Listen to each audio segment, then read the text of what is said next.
Já parou para pensar se daria para resumir a missão de um país inteiro em um único artigo de lei? Pois é, no caso do Brasil, essa missão existe e está muito bem definida. Hoje a gente vai mergulhar fundo num dos textos mais importantes da nossa Constituição, o artigo 3º. Ele é basicamente o projeto de nação do país.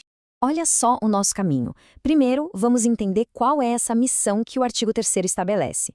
Depois, a gente vai detalhar cada um dos 4 objetivos fundamentais.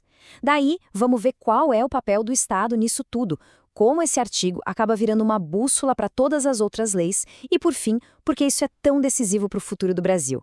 Vamos? Então, para começar, o mais importante é entender que o artigo 3º não é só um conjunto de regras, não. Ele é, na verdade, a declaração oficial da missão do Brasil como nação. Pensa nesses objetivos como os pilares mesmo, sabe? A fundação sobre a qual a nação inteira deveria ser construída. A Constituição não trata isso como uma sugestão, mas como a base de tudo. É o alicerce. Certo. Então, que pilares são esses? Vamos agora para o coração da nossa análise para ver exatamente quais são os 4 objetivos que a Constituição determina para o Brasil. Os objetivos são muito diretos e, vamos combinar, bem ambiciosos. Primeiro, construir uma sociedade que seja livre, justa e solidária. Segundo, garantir o desenvolvimento nacional. E não só o econômico, viu? O terceiro é um desafio gigantesco, erradicar a pobreza e diminuir as desigualdades. E, por último, promover o bem de todo mundo, sem nenhum tipo de preconceito. É fundamental entender que isso não é uma lista de desejos, são ordens diretas para o Estado brasileiro. Isso já nos leva direto para a próxima questão.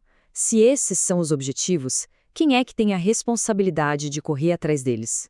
Bom, é aí que entra o papel do Estado. O artigo 3º funciona, na prática, como se fosse uma ordem de serviço para o governo. A missão de qualquer gestão, seja ela federal, estadual ou municipal, é uma só: guiar todas as suas políticas para transformar esses ideais em realidade. Mas olha, a influência desse artigo vai muito além das ações do governo, viu? Ele funciona como uma espécie de bússola moral e jurídica para todo o sistema de leis do país. Dá para resumir a importância do artigo em 3 funções principais. A primeira a gente já viu, é a missão do Estado. A segunda é ser uma diretriz para direitos, que dá a base para proteger os direitos humanos. E a terceira, que tem um nome meio técnico, mas é crucial, é servir como um norte hermenêutico. E o que esse nome complicado quer dizer na prática? Significa que nenhuma lei no Brasil pode ser criada ou aplicada de um jeito que vá contra aqueles 4 objetivos. Se um juiz precisa interpretar uma lei, ele tem que fazer isso pensando no artigo 3º. Ou seja, ele inspira e, ao mesmo tempo, limita todo o direito brasileiro.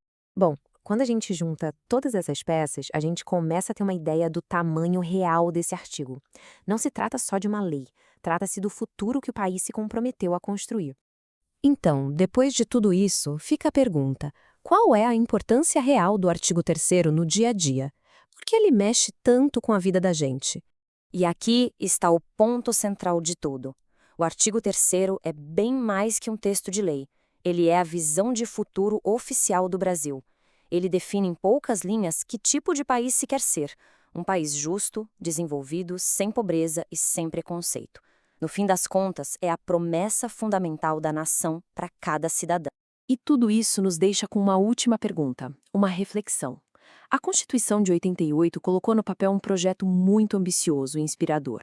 A questão que continua no ar e que define os desafios do nosso presente e do futuro é: essa visão de futuro está de fato sendo construída?